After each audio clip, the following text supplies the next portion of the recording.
Okay, hi everybody. I'm going to give you all a couple of seconds to join us. Hi, letting the light in, joining us on Periscope. I'm going to give you a few moments to join us. I'm also going to be catching my breath because this is quite appropriate given that today's theme is surviving the party season. I've just been down the party shop, as you can see from these beautiful balloons and from the rather badly hung tinsel, and I did too much in too short a space of time. I'm perspiring, I feel slightly stressed, and this is day one of surviving the party season, so that's a very good indication of why we are gathering here today to do this broadcast. Okay, I very much hope that the technology will work today. I'm aware that a lot of people actually watch this broadcast. Look at my hair. God, my hair really hasn't been done for the party season, has it? I'm very aware that a lot of people watch this broadcast after it happens, so fortunately we have had some questions sent in which I can talk to if other people don't have questions that they want me to address in this broadcast. Also, I have to confess, as some of you will have seen on Instagram, I have learnt from my mistakes, shall we say, of previous broadcasts, and I have a mapped out plan of lots of things to cover. So just to kind of let those of you know who've never been to one of these broadcasts before, we're going to be here for about 50 minutes, counselling hour. Those of you who've done therapy will recognise the familiar 50 minutes. And in this time, we are going to cover hopefully a lot of the things that families and those who are in recovery or who want to be in recovery need to be thinking about as we go into this holiday season.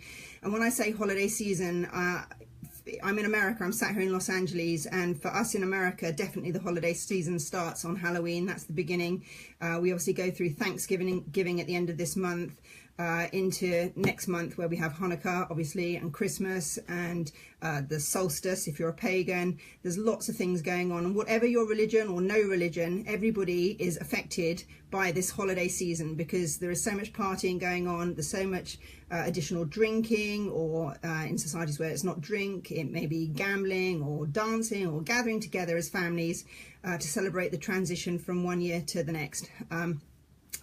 I am going to try and keep this broadcast as open to everybody as possible, because I believe that, you know, as people wandering through the world, we are affected by the energy of the season, even if we do not have any religious faith at all, or even if we're not kind of connected with it in any way. We can't avoid going to the train station and seeing the drunk people if you live in England. That's my last memory of being in England on a Friday night, just how many drunk people there are in this train station on Friday night.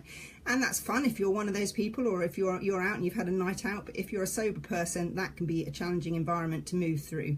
It can be a very triggering environment to move through. Okay, so I should introduce myself. I don't usually dress like this for these broadcasts. I usually put the pinstripe jacket on and look a bit more like a formal addiction therapist. I've got my camouflage jacket on today as a symbolic kind of gesture, because this is basically a very challenging season we're going into. It's the most challenging season for those people in early recovery. It can even be a very challenging season for those people in longer term recovery, because this season often requires going back to places, meeting people, and kind of being around things that you find either triggering of your trauma or kind of triggering of good positive memories, and there's a sense of loss and a sense of grief. Or it may just be that you feel incredibly bored because you're in the early stages of recovery and your brain hasn't recovered its serotonin or its dopamine stores, so everything seems grey and lackluster, and you're surrounded by people who seem like they're having a good time and you're not. All of this can be very challenging. I am called Seven Graham. Some of you from my previous broadcasts or from my work in the UK will know me as Sarah Graham. I changed my name in September to recognise that I'm a non-binary person. That was very important for me, for my own healing and recovery.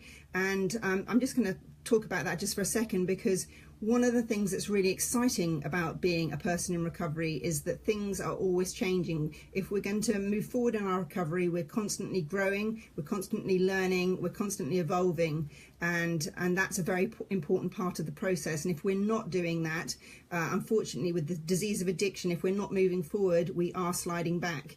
You can't stay still with addiction. It is a one day at a time recovery process, as a lot of you out there will have heard of. There's no magic bullet to get into recovery. There's no quick fix solution. It's not an easy thing. It's one of the most difficult things that most people will ever do, is getting into recovery or being around somebody who has an addiction. If you've got an addict in your family, it's one of the most challenging things you could possibly encounter. It's like being in a war zone sometimes. Again, camouflage jacket, because it is like being in a war zone if you have somebody in active addiction sometimes, and just as traumatic in terms of some of the things that you can witness. But also in this broadcast, I want this to be an upbeat look at the party season, because I, as somebody who's coming up for my 16th birthday in recovery, my clean time birthday is December the 12th, 2001. That's when I came into recovery. I know that it is possible to have a fantastic time this holiday season, and it is possible to navigate all of the treacherous waters that you are going to come across safely and with grace and with happiness. So I very much hope that people will come away from this broadcast today with not just kind of thinking, oh my goodness, there's so much more stuff that I need to think about and deal with than I imagined. And I hope that family members watching this, although it may be a kind of a bit of a wake-up call about some of the traps and some of the triggers and some of the situations you're potentially walking into, I hope you'll come away from this session with some really good tools for what to do to get through this season. Okay, I'm going to be looking over here. So I haven't worked out the staging of this. I should have done the blocking a little bit better. But I've got a board with some colour coordinated post-it notes. I've got a whole load of stuff to go through, and I'm just going to start going through this until people start sending me some questions in. If you are having trouble communicating with me via Periscope or via Facebook Live, you can also send me an email. I've got my email account with me here, and you can email me directly to 7, that's like the number, 7Graham, spelt like graham crackers, 7grahamsolutions@gmail.com. So I've also got my email here, and so you can email me an anonymous questions. Anonymous question, put my teeth in. Okay. So let's have a look. Okay, one thing I want to make sure that we have as we go through this is some tips as well, and just some things to be thinking about. So I'm going to start off with tips. Okay, and I'm going to keep it very practical as well. One of the sayings in recovery is first things first. And one of the first things to think about as you go into the recovery season is drinking and drinks, and how you're going to navigate that. Now, I've got a whole selection of different glasses and stuff here to show you.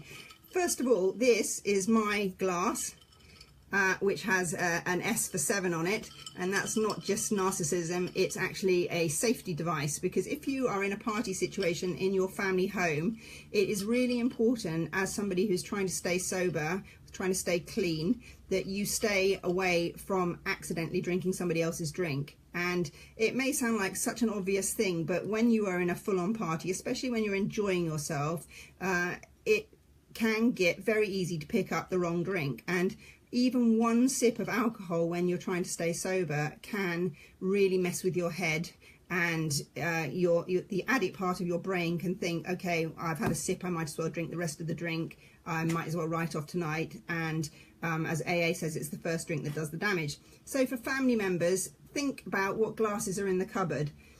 Also, think about the fact that some glasses are triggering in themselves just by their very shape. This is a glass I got from the Hollywood Improv. Now, I can drink out of this quite happily now. I can drink my orange juice or whatever out of it, and it doesn't trigger me. But in early recovery, a glass that was shaped like that, which is a beer-shaped glass, could have been really triggering, and I probably would have avoided it. And I certainly would have avoided drinking out of a wine glass or something like that. So these little things are important to think about. Also, listen to that. Now that to me just sounds like ice in a glass, and it's lovely, lovely, cool, non-alcoholic drink. But to a person in early recovery who is trying to stay away from alcohol, that can be one of the most triggering sounds in the world. That can really take you back to whatever your drink was, or just to the association with happier times in your drinking. So even something as small as that, the clinking of ice, can be a problem for somebody in early recovery. I'm aware that we've only got 50 minutes today, and 10 minutes have already gone, so I am just going to hammer through a lot of the content today, I I hope that's okay with you guys. It may seem a bit frantic, but I'm just aware that there are a lot of things that we need to cover in the course of today.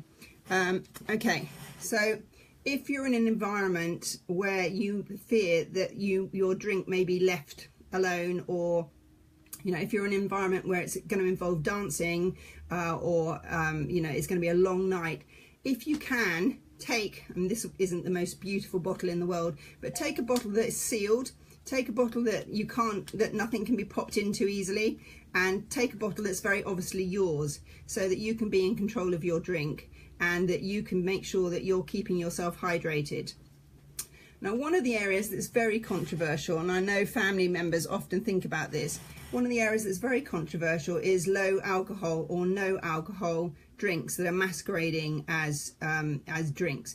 Now, I know that some people think that this is a good thing, and I know that some people feel great shame about not drinking in a social situation, especially if they're around colleagues, or especially if I know men can especially struggle with this in terms of the kind of macho perception that having a soft drink is soft. Even that terminology is so loaded, isn't it? So some people can be very tempted to go down the low alcohol, no alcohol beer route. What I would say to you about that is two things. First of all, the shape of that bottle and the fact that it looks a bit like a drink but isn't a drink can be very triggering to your addiction. It can be, and I know that some of those drinks these days actually do taste like their equivalent alcohol related brother or sister, so that can be very triggering. But also you're in that situation where your drink is very obviously something that can be put down amongst other drinks, and it's easy to pick up the wrong one. So I would really caution against going down that route unless you feel it's the only way that you can survive in your particular workplace party, for example, without some person putting a lot of pressure on you around this. What else do I want to say about drinks and glasses? Yeah, I mean, do take ownership of your own glass.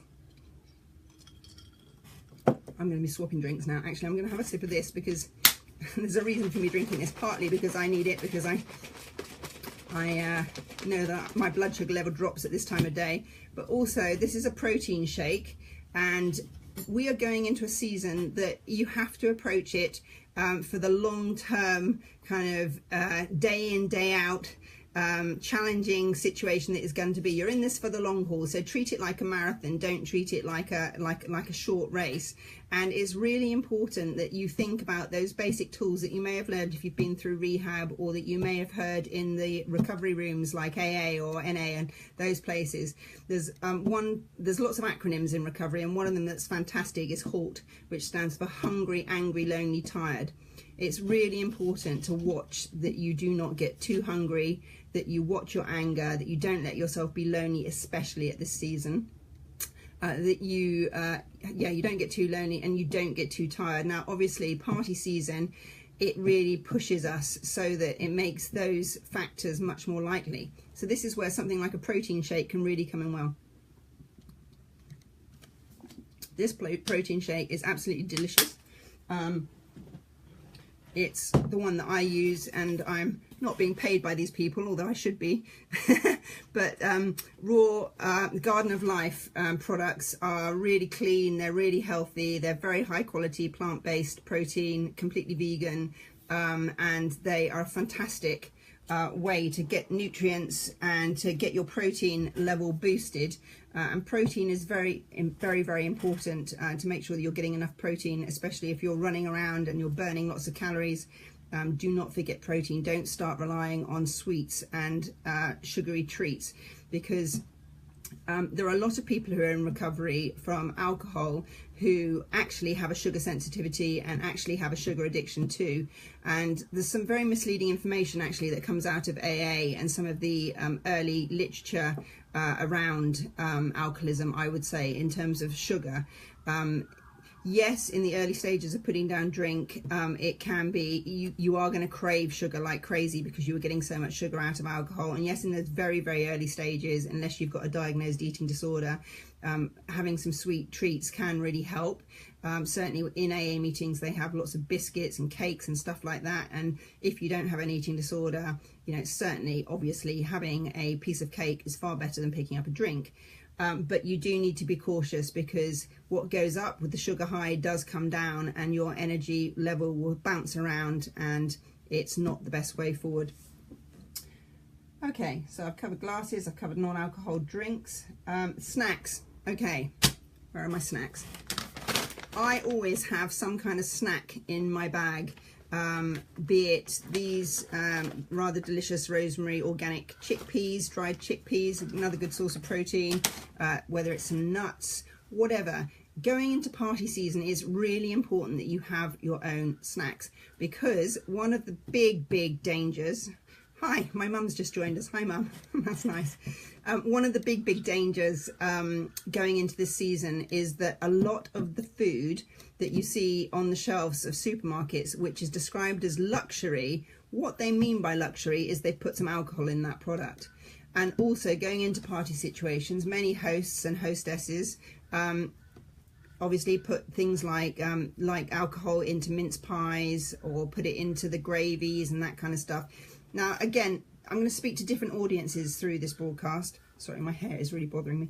I'm going to speak to different audiences through this broadcast. For those people in early recovery, it is really best that you avoid anything that has any alcohol in it at all, even if it's a tiny amount, because it's not just whether it's enough to trigger you into feeling like you have an altered state of consciousness, and so lose your ability to control whether you now use something else. It's not just about that. It's about the fact that the addict part of our brain is cunning, baffling and powerful, and if you have any small amount of alcohol that you take into your system, it's very easy to trigger that bit of your brain to start saying, oh, well, you had that chocolate liqueur, so you might as well now do this or have that.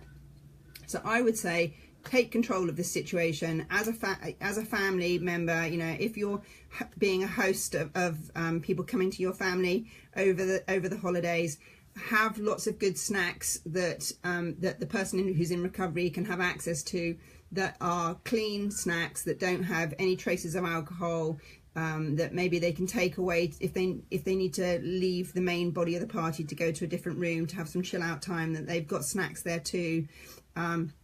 It's really important that in this season you look after yourself and you take personal responsibility as an addict, and that you don't just assume it's going to be okay, that you don't just assume that that you're going to be looked after and that people are going to think about your interests, because they're probably not. You know, I've been to weddings, I've been to parties where the literally the only alcohol free drink available has been you know, fizzy water. And that's fine, you know, I can survive on fizzy water, we all can. But if you're spending a few hours surrounded by other people who are getting drunk and they're drinking high quality, nice looking, attractive drinks, and they've got choice and you haven't got any choice, and all you're drinking is fizzy water, anybody would start to feel resentful, anybody would start to feel pissed off about that. And that is not a good emotional space to be in to then survive any of the other stuff that's going to come up during the party.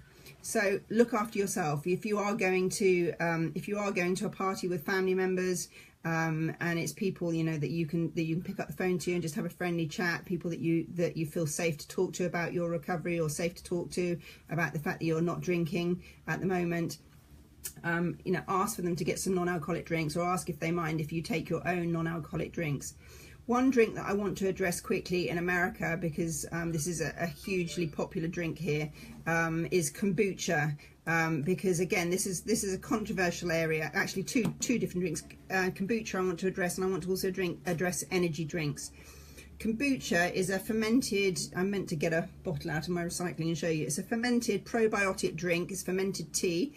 Now, the majority of kombucha on sale is very low alcohol, less than 1%, 0.5%, and does not have any kind of psychoactivity in it. So it doesn't carry any kind of a warning on it, like only on sale to over 21s in this country. And lots of people in longer term recovery do drink kombucha because it's not mood altering. However, I would advise people in early recovery to steer clear of all kombucha, just because again, it can trigger your mind to think, oh, I've had this tiny amount of alcohol, so therefore I'm gonna have another drink. And also, if you are drinking kombucha and you're in kind of longer term recovery, you also have to be very, very careful, because there are versions of kombucha. Even some brands do a stronger version and a less strong version. Hi Lilith, hi, nice to see you. Hi Jane. And so you really have to read the small print and make sure that you are, if you are drinking kombucha, non-alcoholic kombucha, that you are getting that version and not the over 21 version. And I say this to you because I was in a restaurant, a vegan restaurant that will remain, no, I don't think it will remain nameless. Doomies. Oh my goodness, my dog's off. Sorry, most of you who've watched this broadcast know that Scotty at some point will cause a scene. Scotty, come and sit down, please. Actually, hang on one second. Sorry, guys. Scotty, no. No, come on. He's a fantastic guard dog, but he doesn't trust the neighbours, and they are very nice people, so I don't know why. Shh. Okay. Accept things as they are. So yes, so I was in this vegan restaurant, Doomies, and I actually said to the waitress, "Is your kombucha no alcohol?" And she said yes, and she brought it back. And I also asked them to bring the bottle, because I've had enough of these experiences that I always double check myself. And the one that she was serving me was the over 21 version, which does have a small amount of alcohol. So these are the things that we have to watch out for, and we just have to be careful about. Okay, phone. Moving swiftly on. It is very important, and I know this is obvious, especially to younger people, but to have a phone that is charged with you at all times if you are in recovery, or if you're a family member giving support to somebody in recovery. I suggest that if you haven't got one, that you buy a backup battery charger at this time of year, even 2, and make sure they're fully charged and they're in your bag, because we never know when we're going out the door in this season how long we're going to be out and what's going to happen, and how much fun we're going to have, hopefully. And so do not put yourself in a situation where your phone is too low on battery and you're thinking, oh, I should probably call my sponsor, or I should call home and check in, or I should call a safe person in recovery because I'm feeling a little bit wobbly, but my battery's low, so maybe I'll give it another half an hour. Do not put yourself in that situation. These are obvious things that you can sort out in advance. A phone is a lifeline for a person in recovery. It is absolutely vital when you're going into a wet place, that's a place serving alcohol, or going into a party situation where people might be using your drugs of choice, not to assume that, even if you've been in longer term recovery, do not assume, and you've gone through this situation before and it was fine, do not assume this time it is going to be okay, because it might not be. Recovery is one day at a time. You never know if you're going to bump into that ex-boyfriend, or you never know if, I don't know what's going to happen, if somebody is going to try and kiss you inappropriately, or you know, you're going to be hassled by your boss, or somebody's going to put pressure on you to have a drink because you're being a wimp or a party pooper. You don't know what kind of challenges are going to happen out there in the real world. So it's vital that you've got your phone with you, and that you can nip out and go and call somebody away from that situation, somebody who isn't in that environment, who's got a nice, quiet, calm background, so you can just reconnect. We talk about higher power as being necessary for people who are in recovery, and higher power for many people can be a spiritual higher power of their own understanding, but I think higher power at its most basic is other people who you know and support, who can be your team and who can help you. Yes, exit strategy. It's also vital if you are hosting an event that your addict or your addict in recovery is coming to, or if you are the addict, that you have a recognized exit strategy that has been pre-agreed. Now, one thing I would say to families, when you've got an addict in your family, especially if they're in early recovery, you really do need to cut them some slack. This is a challenging time, and if you've never had an addiction, you will not know just how difficult it can be just to even sit opposite somebody who's drinking a glass of wine, or somebody who is smoking a spliff down the end of the garden, or doing a line of cocaine in the toilet, or whatever it is. I'm not going to place judgment on what happens in different families. Every family has their own dynamic, but some families are profoundly unsafe. Some families, this is a family illness, and some families, you know, can be very, very challenging for an addict to go back to, especially somebody fresh out of treatment. And I would say to those people who are watching this who are in early recovery, do not feel pressured by your family to go and attend all of the events that they would like you to attend. I'm going to share a little bit from my own personal experience.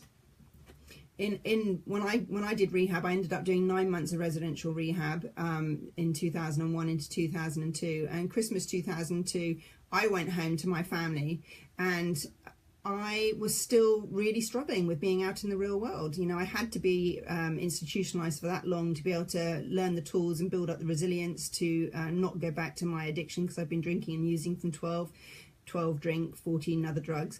And it takes a long time when you first put down those drink and drugs to learn how to move through the world and not to go back to those things that you used to do. One thing that, if you don't know much about addiction, one thing I would say to think about is that most people who have addictions, in my experience, my clinical experience, my experience in terms of my friends, all of the recovery meetings I've ever been to, all of the clients I've ever worked with, most people who have addictions are sensitive people, often very intelligent people, often creative people. All of those are obviously good things, but often that comes along with anxiety of one kind or another. Social anxiety can be a big factor for those people who start misusing substances. And if you think about it, it's obvious. Most people enjoy a drink the first time they have a drink because they find it gives them courage, and it gives them kind of confidence, and it helps them to enjoy the celebration that they're going to.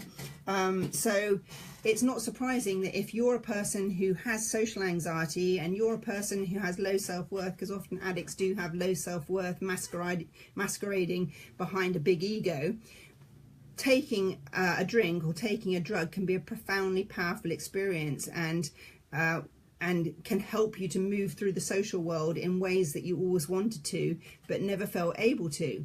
So when you put down the drink and the drugs and go back into the social world, it's very, very difficult, because you're the same person that you used to be. Often people find that they emotionally go back to the place they were at when they were a teenager or when they started drinking and using, but you're older and you haven't grown through those life lessons that other people have. I need to have a sip of my protein shake. I hope that I am being interesting to you guys, and I hope you don't mind that I'm kind of rolling through this. Okay, I need to speed up a little bit, actually. Okay, moving on to danger. Okay, when we think... Hello, are you still there? Sorry, somebody just tried to call me and that interfered. I hope you're still there, guys. Yeah, when we think about danger, people, places and things are something that we need to be thinking about. Oh no, can you hear that? Sorry, that's one thing that's a real challenge about living in Los Angeles. People always have those blower things. Why can't they just use rakes? I don't know. I'm just going to go and shut the door. 1 second. Please talk amongst yourselves. I'll be back. Actually, it's party season. One of my props.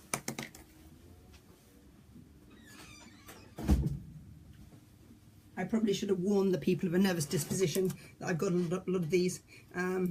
I love them, but I know some people don't like them, and I know some people have anxiety around balloons as well. So if those are making you anxious, I'm sorry. Thought it'd be nice to have a little bit of decoration. Okay, yes, people, places and things. So be thinking about what people, places and things are going to be triggering for you in this holiday season. Often this is a difficult time because you are going back to places that you associate with your drinking and using. You're maybe mixing with people that you've drunk and used with before, or people that you find it difficult to be around. So it's really good to do some planning going into this season and just brainstorm what are the people, places and things that are going to be the most difficult for me. And really think, do I actually need to see this person? Do I need to go to this social event? Is it something that is absolutely vital? Am I feeling strong enough?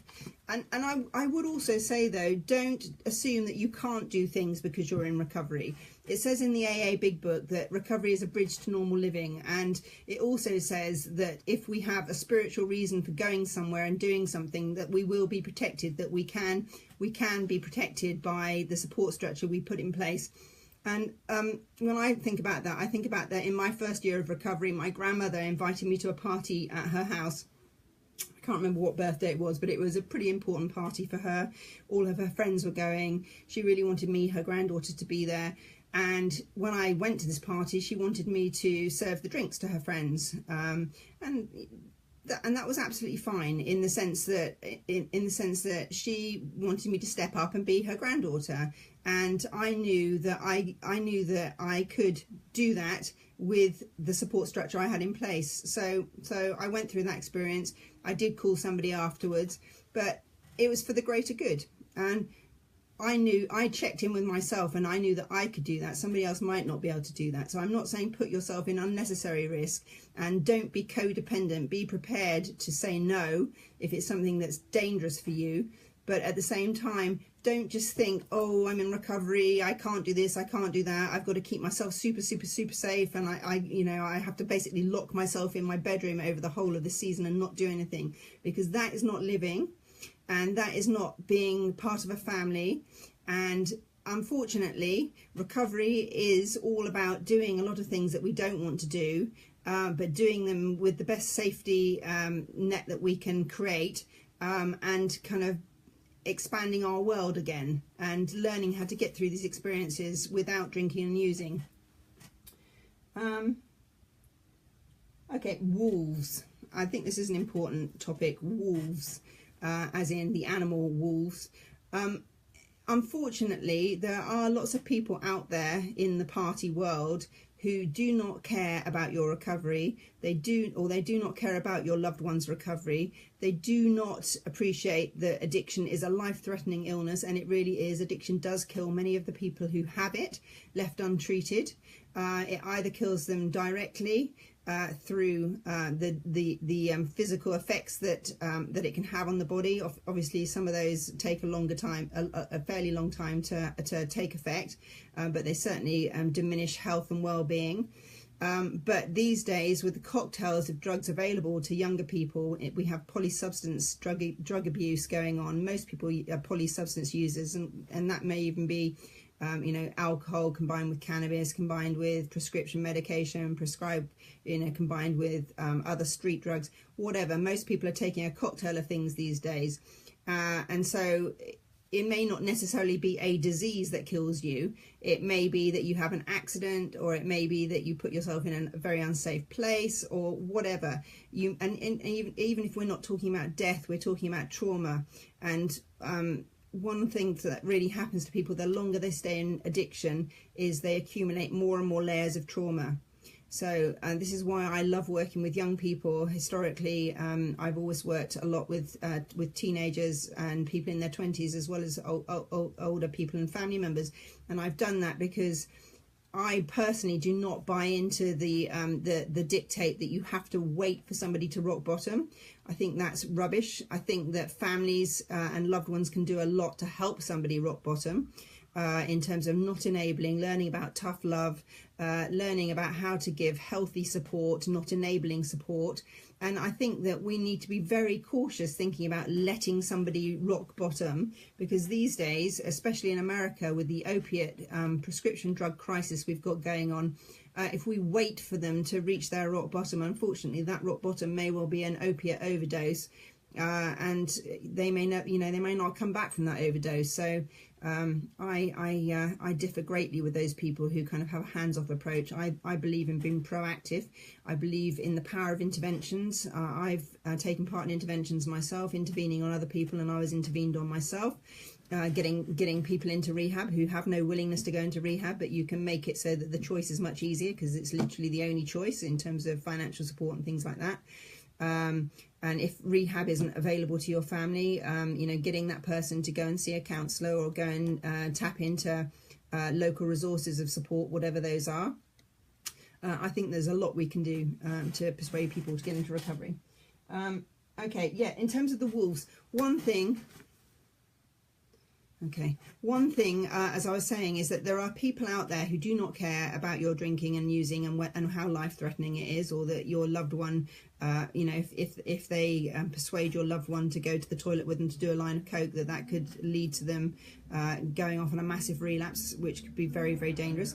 These people, quite often, I always say, you know, when you're at a party, the people who are really, really hassling you to have a drink and giving you all of that guilt tripping stuff about being a party pooper and all of that, those people have issues usually. Those people cannot tolerate somebody sober being in the room, and one has to ask why that is. And I would say it's often because they don't want the mirror of a sober person there for them to look in. And so what can I say about those people? Do you really want to put your recovery in jeopardy because of somebody who has their own issues and somebody who perhaps even might need to be looking at recovery themselves? Do not be swayed by these people. And unfortunately, obviously, in the workplace, you may find that these people are people who've got power over you in terms of your managers or even your boss. And I would say to you, this is a challenging time of the year where people say and do things which they wouldn't ordinarily do. Do not be sucked in by all of that. Think about your integrity, think about the long term, and you know, if your boss is not going to promote you or is going to sack you because you refuse to get drunk with him or her or them, or if they're going to you know, put you outside of the kind of clique that you want to be in, then is this really an environment you want to be in long term? Is this really an environment that's going to support your recovery? Probably not. I think we have to be brave in recovery, and we have to trust that sometimes we have to let go of things if they're not a healthy environment for us to be in. And I learned this from my own personal experience. I was a television director when I came into recovery. And my counsellor banned me from going back to television for a year. After I finished rehab, I was a postwoman for a year, delivering mail. And that was the best year of my life in terms of my recovery, in terms of building a solid foundation. And I'm so glad I followed that advice, and I'm so glad I made those sacrifices. And like many people, I thought early recovery was really boring. I thought that it was a life sentence that was going to be awful. But what I learned from those people further down the path of recovery is it does get better.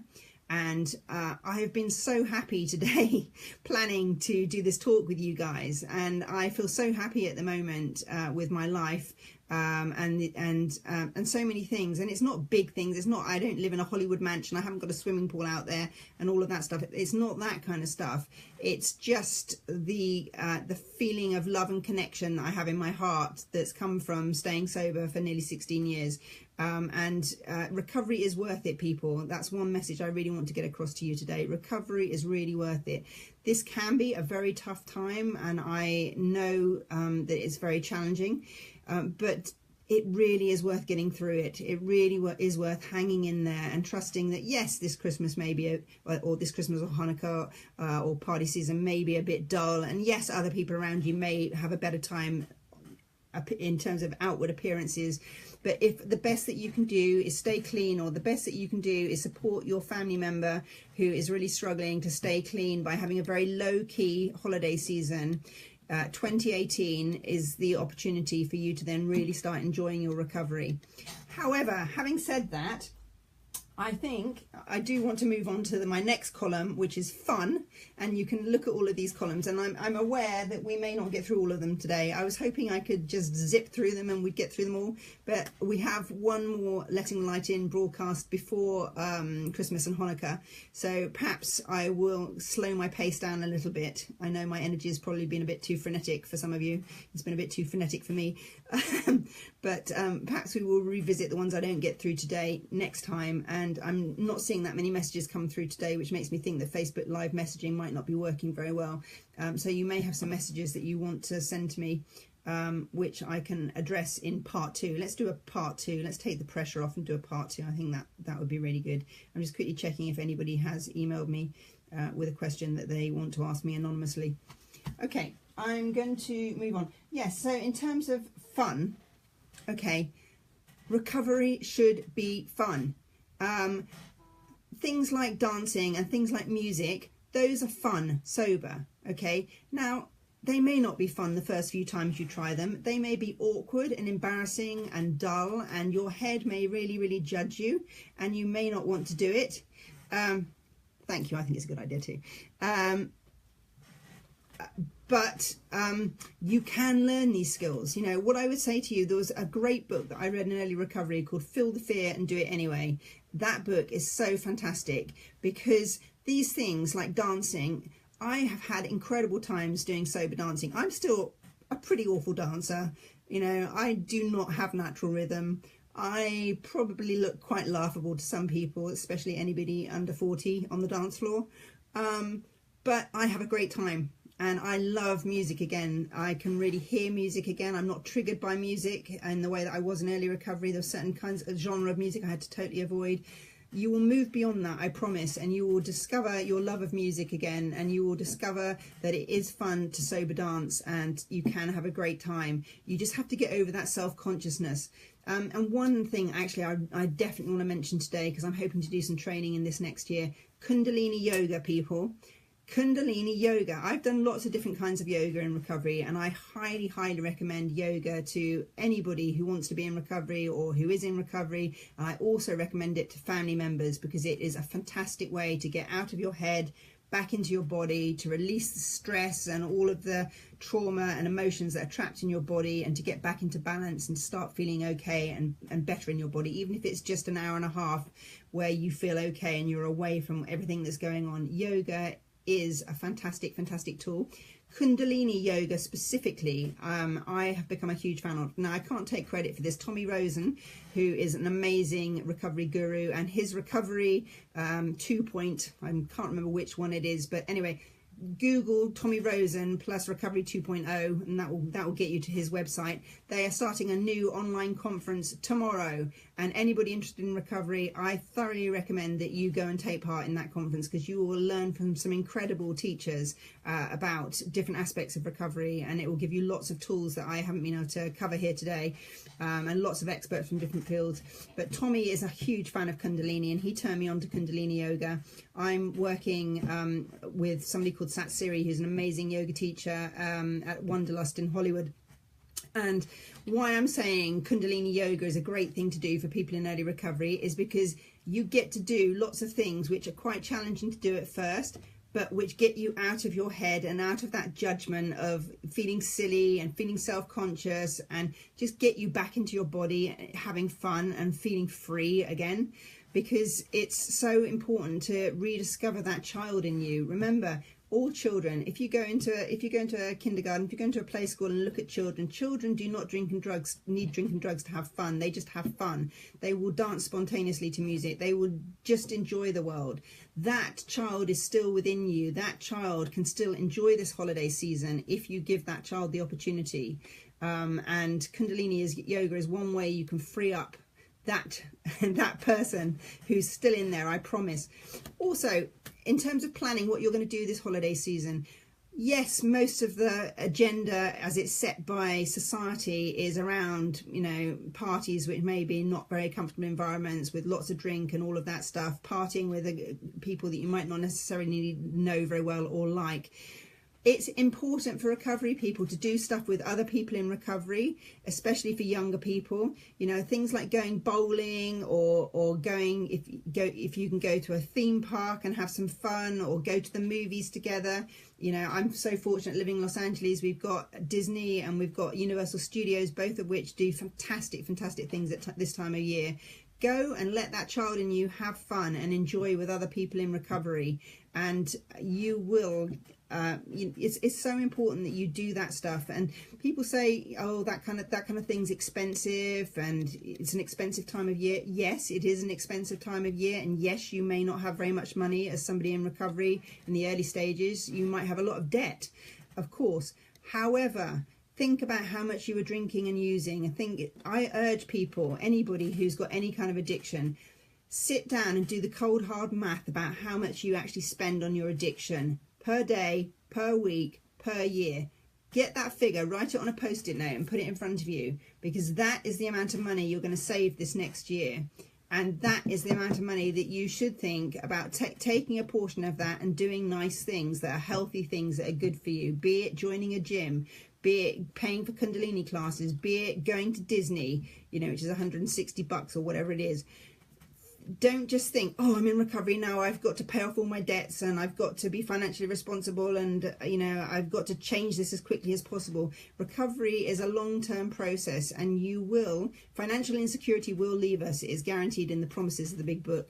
But it's not going to happen all at once. And going into this holiday season, cut yourself some slack, cut your family members some slack. I know that this has been more aimed at addicts than families today, and I'm sorry about that. I hope that hasn't offended the family members. I hope the family members watching this have still managed to learn some things about addiction from watching this broadcast so far. What I would say to family members is that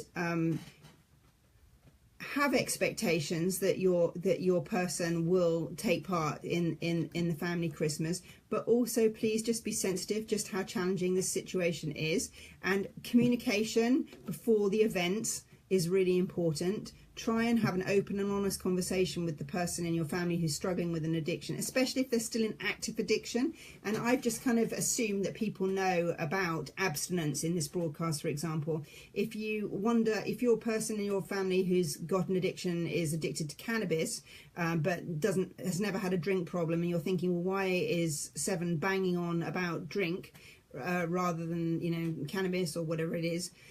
There is something called the addiction tree. And the addiction tree is a fantastic map which spells out all of the different kind of limbs or kind of branches of addiction and what the underlying roots are, and explains why abstinence is so important. You can see the addiction tree on my Instagram. I posted it on my Instagram recently, which is Angels, R-A-R-E, intersex. That's my Instagram. I also, when I was at the Hale Clinic in London, wrote this pamphlet called Addictions and Holistic Recovery, which really does explain all the stuff I've been talking about in terms of how addiction works, and talks about holistic recovery. That's what the addiction tree looks like, people. Try and get hold of a copy of that. I'm sure you can Google it, and that will explain all of the different components of addiction, because again, for families, it's really important that you understand that this isn't just one symptom. This isn't just one thing that the person's dealing with. There's a whole range of different things, and the person may come to you having put down the drink or put down the drug, but they may be cross-addicting in another area, and it's really important that you know about that. Again, that's another little flyer I did, which has visual depictions of some of the different forms that addiction can take. And it's really important to know about as many of those as possible. So much stuff that I wanted to cover which I haven't covered, and we've only got 3 minutes left. Does anybody have a burning question that I haven't covered that you need me to cover? I don't know why questions haven't been coming through on Periscope today or Facebook Live. I don't know whether that just means I'm talking so much and saying so much to you you don't feel like you can say anything, or whether it's just that the technology is not working. But anyway, if anything I've said today has brought up a question for you and you would like information, as I've said, we're going to do part 2 to this broadcast. I will put my flak jacket back on. I will probably have to get more balloons. That's no hardship. I love balloons. And we will do part 2. So do email me questions to 7grahamsolutions, S-E-V-E-N, 7grahamsolutions@gmail.com, and I will make sure we cover those questions in part 2. I'm just going to have a very quick look at my board. Actually, hang on guys, let me just show you. Can you see that? That's my board of things that I was hoping to cover today. That again is available on Instagram. I'll show people on Periscope all the different things. That is available on Periscope. Some of those might just be trigger thoughts for you to think about, and you'll have your own kind of you might want to go off and Google things based on that, or those post-its might raise questions that you would like me to address next time. How are we doing for time? 2 more minutes. Okay, let me just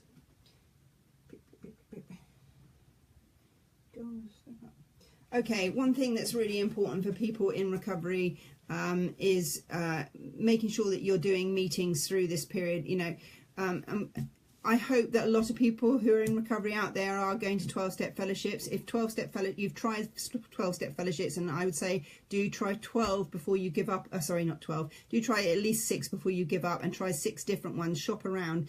If going to those meetings really isn't for you, then do think about getting another support structure. There are other options out there like Smart Recovery. There are Buddhist support recovery networks. There are spiritual recovery networks out there. The important thing with this illness, and this is so vital at this time of year, is do not be alone with just you and your illness. Do not trust your own thinking. Do not assume that you can get through this season just by willpower alone, because you absolutely can't.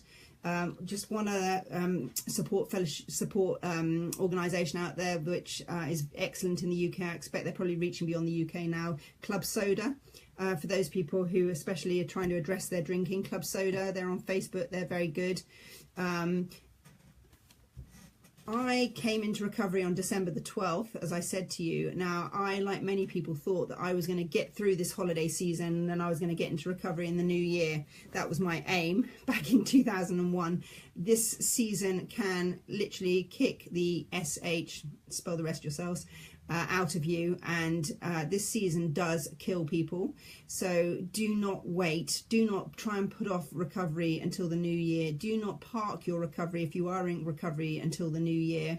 There's absolutely no reason why you can't get into recovery at this time of year. In fact, it's a fantastic time of year to get into recovery, because you will be able to step back and see just what impact drink and drugs can have on other people, and just how much you can achieve through this season, and how you can be in a really fantastic space on on January 1st. You know, do you remember what it's like when you're on January 1st and you've got your list of New Year's resolutions and you feel so awful because you've been partying all year, or been partying all through the holiday season? That does not have to be you. You can be waking up sober on January the 1st, feeling fantastic with a great plan for 2018. It can be the best year of your life. And you do not have to go out there and destroy yourself through the next few weeks. So I hope that's been useful. That's probably time. Yes, it's 1 minute over time. I'm going to do one more party popper just to warn you. Woo! Go out there and have a good time. Stay clean, stay sober. Family members, you need support too. Go out there to Al-Anon and get support yourselves. There's lots of support out there. Drug Fam is a fantastic charity. Follow them on Twitter. Follow them on Facebook. They are a great resource for families. There are other support structures out there for families.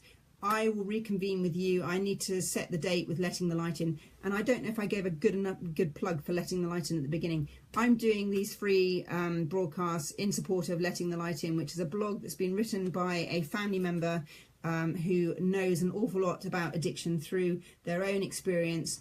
If you haven't been to lettingthelightin.com, please go there now, show them some love, download articles, send articles to other people who need some help.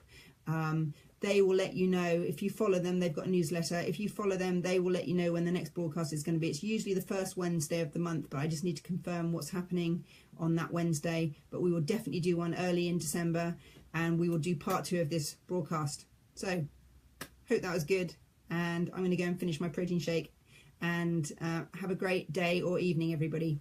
Great to see you all. Now, how do I end this? I always forget. Oh dear, I really do forget. There we go.